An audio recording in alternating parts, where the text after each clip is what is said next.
Conte de fées en français. L'arbre en fleurs.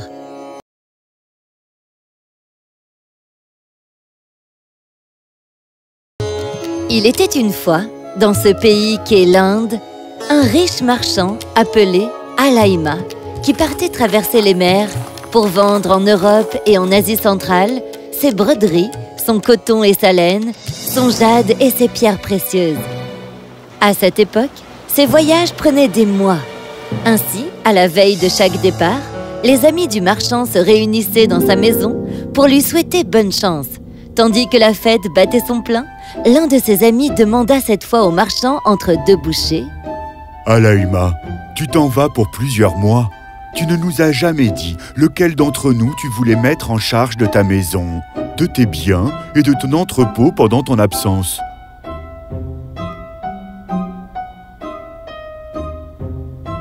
Oh, ne t'inquiète pas, mon frère. Mon bon Jigmé s'occupe de tout. Quoi? Quoi? Hein?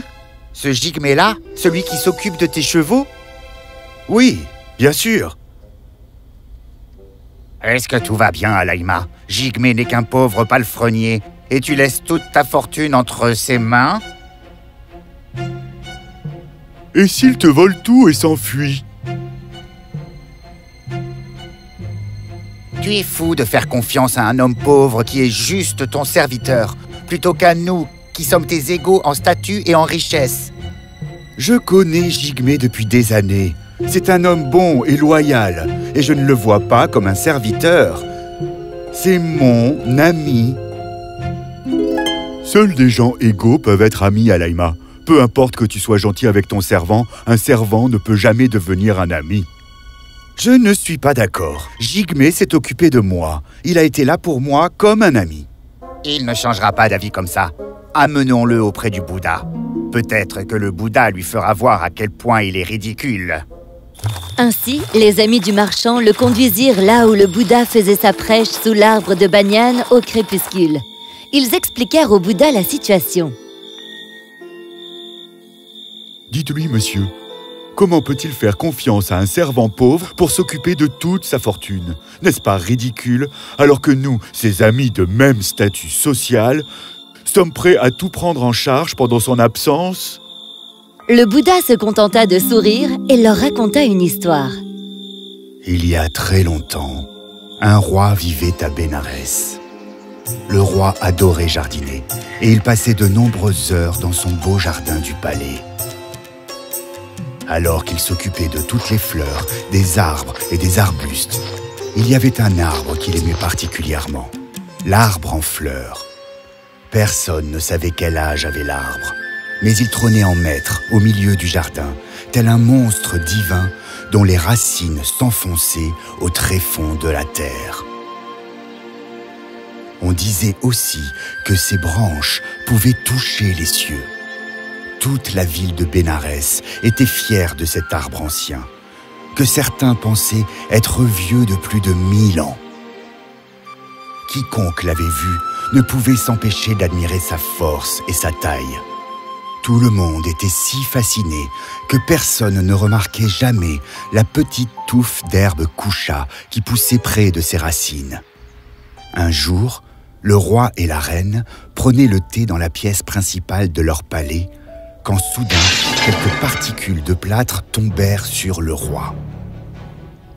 « Du plâtre ?» Le roi regarda en l'air et vit une craquelure qui allait jusqu'à l'énorme pilier qui retenait le plafond. Il était clair que le pilier allait casser, et s'il n'était pas remplacé rapidement, alors le plafond et le palais tout entier allaient s'effondrer, tuant toutes les personnes qui s'y trouvaient. Le roi comprit le danger et envoya immédiatement ses servants et ses charpentiers dans les jardins du palais pour trouver un arbre assez résistant pour reconstruire le pilier avec. Les servants cherchèrent dans tout le jardin et revinrent avec ces mots. Le seul arbre assez fort pour construire un pilier de cette taille, c'est l'arbre en fleurs, monsieur. Oh, mon arbre préféré. Êtes-vous sûr? On a regardé tous les arbres du palais royal, mais aucun n'est assez costaud. Aucun, sauf l'arbre en fleurs. Le roi fut attristé de penser à son arbre en fleurs chéri qu'on allait devoir couper. Mais il n'y avait vraiment aucune autre solution. Oh, je ne peux pas risquer la vie de tant de personnes qui vivent dans mon palais, juste pour sauver mon arbre adoré. Alors, d'accord, coupez-le s'il le faut. L'esprit de l'arbre en fleurs, ainsi que les esprits de tous les autres arbres et oiseaux, sentirent le désastre qui allait arriver. On allait couper le fameux arbre mystique et ancien. Les oiseaux arrêtèrent de chanter, la brise de souffler. Le jardin fut plongé dans une aura de tristesse et devint sans vie. Alors, l'esprit de l'herbe de Kusha s'adressa à l'arbre. Le lendemain, quand les bûcherons vinrent couper l'arbre et qu'ils s'apprêtaient à faire tomber leur hache sur le tronc... Attendez, on dirait que l'arbre est en train de pourrir ici, vous voyez? La couleur du tronc. Oui, et c'est mou ici. On ne peut pas couper cet arbre. Il ne sera jamais assez robuste pour en faire un pilier massif. Je ne comprends pas. Encore hier, cet arbre était assez solide et robuste, même magnifique. Et maintenant, il pourrit de partout. Peut-être qu'il est là pour ne jamais être coupé. Quand les bûcherons s'en allèrent, les oiseaux se remirent à chanter.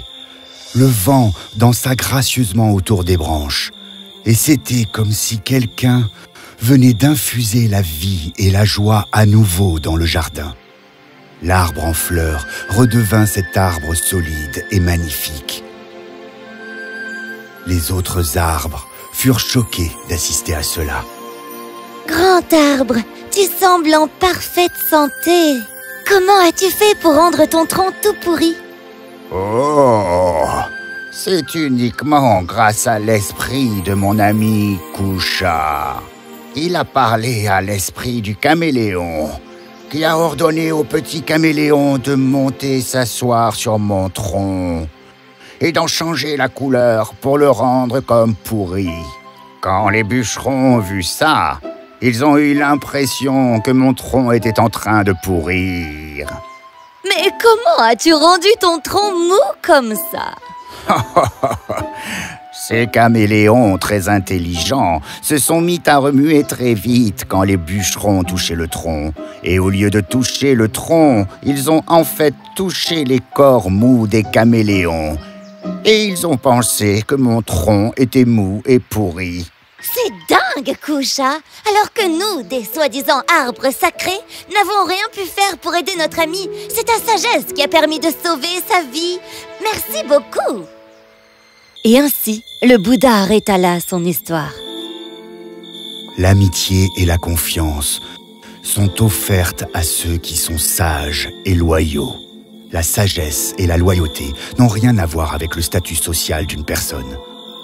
Nous devons regarder les qualités de chaque personne plutôt que son apparence extérieure comme la richesse, le statut, l'âge ou le métier.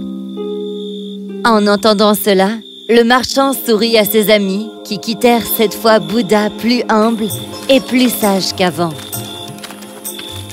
Plus jamais ils ne jugèrent une personne sur la base de son argent ou de son statut. Et ils décidèrent de regarder plutôt les valeurs de la personne, de voir si elle était bonne et loyale, pour ensuite la traiter avec respect.